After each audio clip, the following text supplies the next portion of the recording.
तो नाज़रीन आगे बढ़ेंगे और आपको बता दें कि वज़ीर-ए-आज़म नरेंद्र मोदी आज उत्तर प्रदेश के दौरे पर हैं और चुनावी रैलियों से वो खिताब कर रहे हैं। इस वक्त बस्ती में एक रैली से पीएम खिताब कर रहे हैं। आपको सीधे वहीं ले चलते हैं। मात्र उस गिनती और वोट का पताका समझते हैं।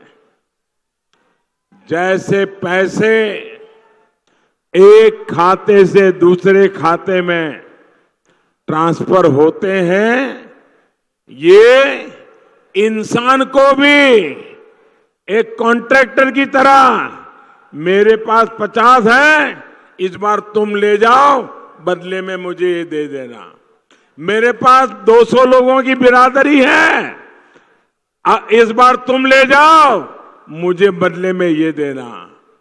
ये समाजों का, जातियों का, समूहों का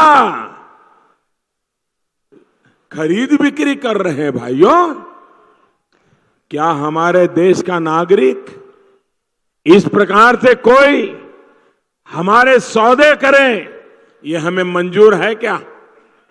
ऐसे नेता हमको मंजूर है क्या? ऐसे दल हमको मंजूर है क्या?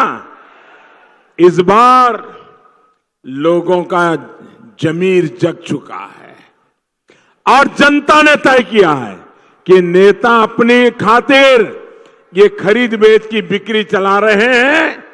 एक दूसरे को तुम मुझे दे दो, मैं तुम्हें दे दूं चलता है। अब हम ये नहीं देंगे।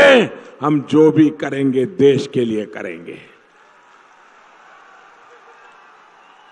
और भाइयों बहनों, इनको आदत हो गई है, इसलिए ये डंके की चोट पर वोट ट्रांसफर करने के वादा करते हैं, दावा करते हैं। अरे महामिलावटियों, इंसान और रुपयों में बहुत बड़ा फर्क होता है।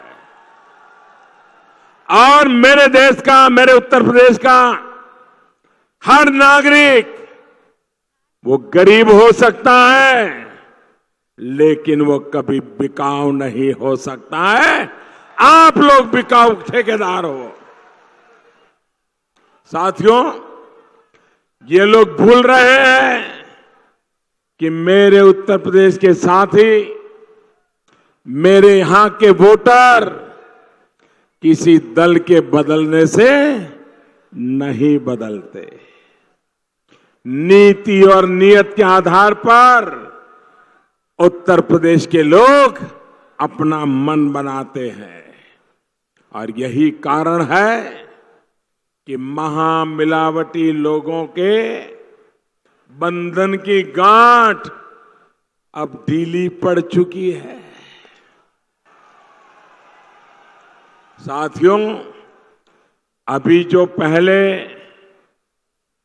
पहले आप लखनवी मिजाज से बातें करते थे, वो 4 चरण के बाद एक दूसरे का गला काटने के खेल खेल रहे हैं।